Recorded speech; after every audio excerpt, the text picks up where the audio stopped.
Wenn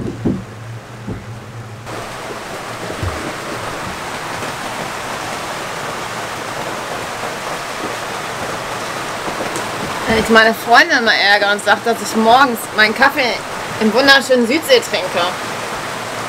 Ich glaube, ich verheimliche Ihnen die Hälfte. Südsee ist zwar schön, aber das ist der Tag 7 mit Dauerregen.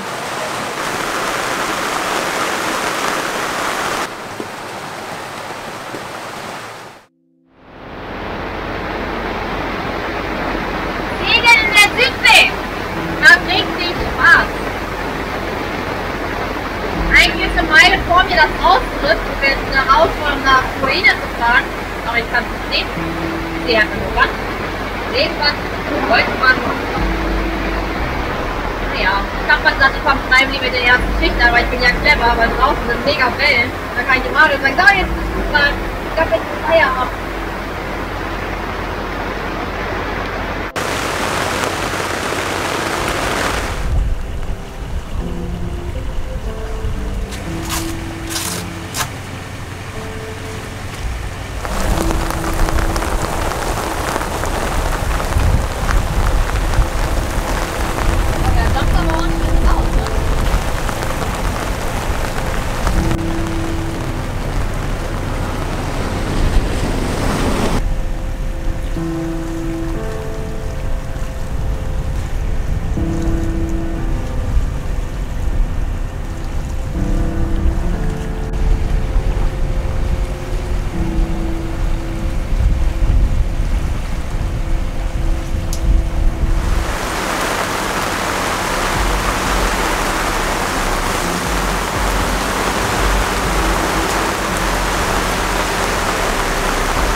alles was, oder? Boah, egal. Ich habe gerade mein Höschen verloren. Ich bin hinterherziehen lassen, aber naja, gibt's immer was. Du hast ja doch gefangen. Aber es war lustig. Das ist auf jeden Fall die polynesische Art an der Chiropraxis, wenn man mal eingerenkt wird. Da hängt man sich einfach in das Ding hin. Das ist voll geil. Macht voll Laune. Und das Wasser ist hier kein Deut schlechter als in Bora. Das ist geiler als in Bora, weil in Bora war es tiefer. Da kann man zwischendurch Unmengen Segel versuchen auszustrecken und dann genau auf den glibberig.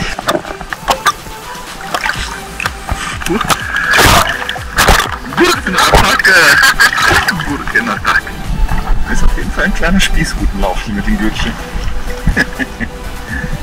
Würde man das sicher nicht glauben.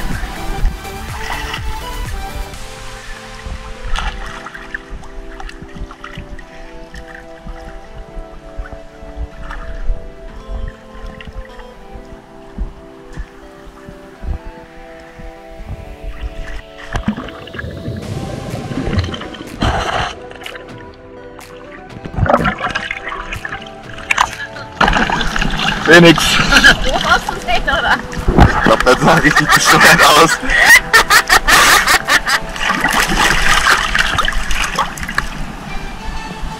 Kommst du jetzt auch wieder? Nein!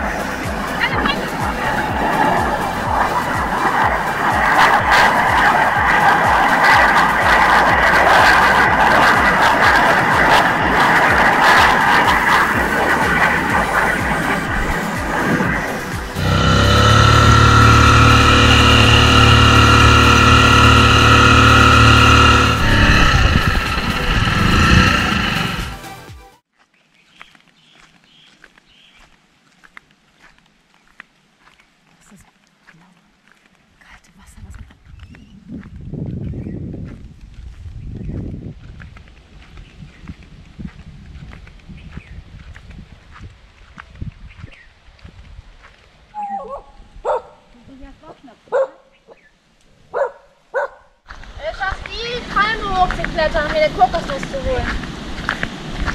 Ja, dann kriegst du einen Gutschein für irgendwas.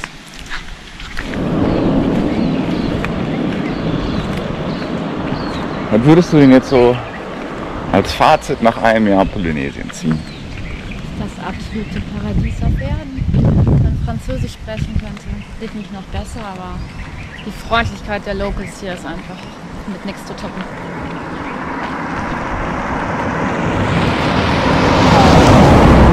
Die ganzen Straßenhunde spielen dann natürlich keine Rolle. Nein! Vor allem, was hier alles so auf dem krabbelt. Schau mal. Willst du das sehen? Oh ja. Ganz viele kleine Flöhe. Mhm. Kannst du alle behalten. Tut mir leid, mein Süßer. Du kleine Presswurst. Du kleine Presswurst. Eieiei, das krabbelt aber wirklich gut bei dir. Mhm. Und tschüss. Gibt nicht viel zu hinzuzufügen. Die Leute sind hier echt unglaublich freundlich. Das Wetter könnte ein bisschen stabiler sein. Aber der Regenwald heißt nicht ohne Grund Regenwald, wie wir festgestellt haben. Ich habe mal in der Klimatabelle geguckt. Irgendwo hatte ich mal so ein Bild gesehen, dass es in Tahiti 10-mal mehr regnet als in Köln. Ja, das tut's tatsächlich. Da waren wir jetzt nicht so ganz drauf vorbereitet. Und ja, so richtig schöne Tage. Ich meine, auch heute ist jetzt ein bisschen bewölkt und zwischendurch regnet es mal. Trockenzeit. Aber dafür, dass Trockenzeit ist, regnet es trotzdem jeden Tag. Nee, das wollte ich eigentlich nicht sagen, sondern vielmehr auf dem Boot ist das Ganze ja nochmal ein bisschen anders als von Land betrachtet. Auf dem Boot ist man ja so ein bisschen mehr dem Wind ausgesetzt und es bläst tatsächlich eigentlich jeden Tag. Meistens dann auch in so einer Intensität, sag ich mal, dass das Wasser recht aufgewühlt ist und man gar nicht so Lust hat, ins Wasser zu springen, weil es dann doch ein bisschen frisch ist. Ja, ich weiß, 27 Grad und frisch ist so ein kleines Oxymoron. Aber ja, man wird da schon so ein bisschen verweichlicht, wenn man dann irgendwann 28, 29 Grad warmes Wasser und knalle Sonne gewöhnt ist. Ja, im Winter, vergiss das nicht. Ja. Das Wasser darf ruhig kalt sein mit seinen 26 Grad. Wie gesagt, ist jetzt auch keine Reklamation, aber so eine Sache, die wie einem auch kein Mensch erzählt hat, wenn es hieß, okay, wir fahren in die Südsee. Sagen wir mal zu den Stränden. Ja, die Strände, meistens sind die schön. Sandstrände, eher so Korallensand. Ich wollte gerade sagen, das ist ja gerade. Ja. So richtig viel Sandstrände gibt es eigentlich nicht. Hier ist direkt einer vor der Tür. Ja, ausnahmsweise, genau. Aber in der Regel, gerade auf den Tuamotus, das sind eher so harte Korallenstrände. Ja, es macht auf jeden Fall keinen Spaß, normalerweise da ins Wasser zu laufen, weil man sich die Füße direkt aufschneidet. Oder da halt sowieso Korallen sind und man denen ausweichen muss. Und direkt überall Haie sind, außer hier. Ja, diese Strände mit dem türkisen Wasser plus die Wassertemperatur. Also ich habe echt keine Ahnung, wo ich demnächst noch mal Urlaub machen möchte. Wo ich das auch genießen kann, wo das Wasser warm ist. Und ich mich nicht irgendwie an der Ostsee bei 19 Grad Nieselregen kaputt friere. Nee. So ist es nicht. Ostsee ist auch schön, aber man friert halt tatsächlich ein bisschen mehr. Das ist ja schon Eiswürfel an den Zähnen, wenn da kurz reingeht. Ja, das stimmt. Zu dem, was Nina gerade gesagt hat, gibt es nicht viel hinzuzufügen. Es ist hier nun mal sehr, sehr schön. Die Landschaft ist ein Traum, die Unterwasserwelt ist klasse, das Meer ist schön warm, die Leute sind super freundlich. Aber wir sind schon ganz schön versaut worden die letzten Monate. Bei der ganzen Schleichwerbung, die wir jetzt hier für Französisch-Polynesien machen, darf man zwei Sachen natürlich nicht außer Acht lassen. Das eine ist, dass es hier tatsächlich sehr, sehr abseits ist, wenn man mit dem Finger auf die Landkarte guckt. Da ist sehr viel Blau drumherum und ja, wenn man irgendwas braucht, dann ist das halt in der Regel kompliziert. Ersatzteile fürs Boot wollen wir gar nicht von reden. Jetzt mit der Corona-Situation nochmal ganz besonders. Und das zweite ist einfach, dass es hier tatsächlich sehr, sehr teuer ist. Angefangen von den Lebensmittelpreisen, ja, von technischen Dingen jetzt mal gar nicht gesprochen. Die braucht man ja nicht unbedingt, sofern es nicht irgendwelche kritischen Dinge fürs Boot sind. Aber es ist ja auch verständlich, alles muss von sehr weit her angekarrt werden. Wenn man sich mal das logistisch überlegt, was das für ein Aufwand ist, dann hat man da auch durchaus Verständnis für. Bei meinem ganzen Gemecker über das Bootsleben gerade, darf man eins nicht vergessen, was ein totaler Vorteil vom Bootsleben gegenüber dem Strandleben ist. Das ist nämlich die Tatsache, dass es hier an Land vor Mücken überall nur so wimmelt. Abends sind es die Mücken und später am Nachmittag sind es dann die Sandflöhe bzw. die No-Nos oder No-Seams. Die haben es gut auf einen abgesehen und wenn man nicht gerade eine akute Anämie erleiden möchte, sollte man sich entweder gut einsprühen oder das Weite suchen. Das hat man auf dem Boot natürlich nicht so, das Problem. Die kommen da nicht hin, zwischendurch verirrt sich schon mal eine Mücke, aber in aller Regel ankert man ja so weit von Land weg, dass die da gar nicht erst hingeflogen kommen. Trotzdem, wenn da mal eine da ist, gehen die dann einem auch auf den Sack.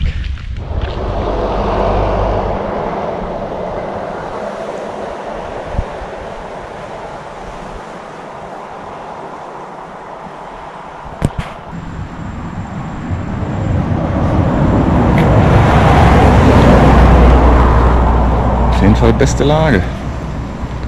Zweite Reihe zum Meer, aber unbewohnt.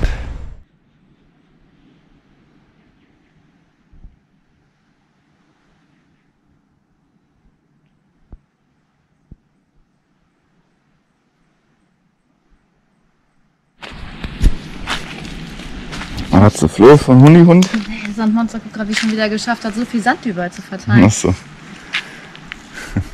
Ja, Mangobäume, aber keine Mangos drin. Ja. Das ist ja auch so ein typisches polynesisches Phänomen, ne? Entweder du gehst in den Supermarkt und kaufst 1 Kilo für ja, knapp 5 Euro, würde ich sagen, umgerechnet. Oder Nee, pro Stück? Nee, gar nicht wahr. Nee, schon Doch? pro Kilo. Aber das sind ja immer so große. Ja, stimmt. Eine Ja, ist schon so 700 ja, Gramm dann. ist Also okay. es kommt schon, sagen wir mal, knapp 5 Euro. Das Kilo kann man sich auf einigen. Oder du gehst zu den Locals, die das alles im Garten hängen haben und fragst, ob du das abkaufen kannst. Abkaufen geht nicht. Die überwerfen dich dann einfach nur mit ihren Früchten. Es Kriegst gibt nur alles zwischen geschenkt. total umsonst oder total überteuert. Von Bananen gar nicht erst zu Ach, reden. Bananen, ja. Ich will an Seki denken mit der Riesenstaude. Ich meine, zumindest gibt es hier Obst. Man Ja. denkt an die Tuamotus, ne? Das stimmt. Aber wir hatten auch schon echt lange keine Kokosnuss mehr. Ja, stimmt. Bestimmt schon 3 Monate. 2. Ja. Mal wieder Zeit.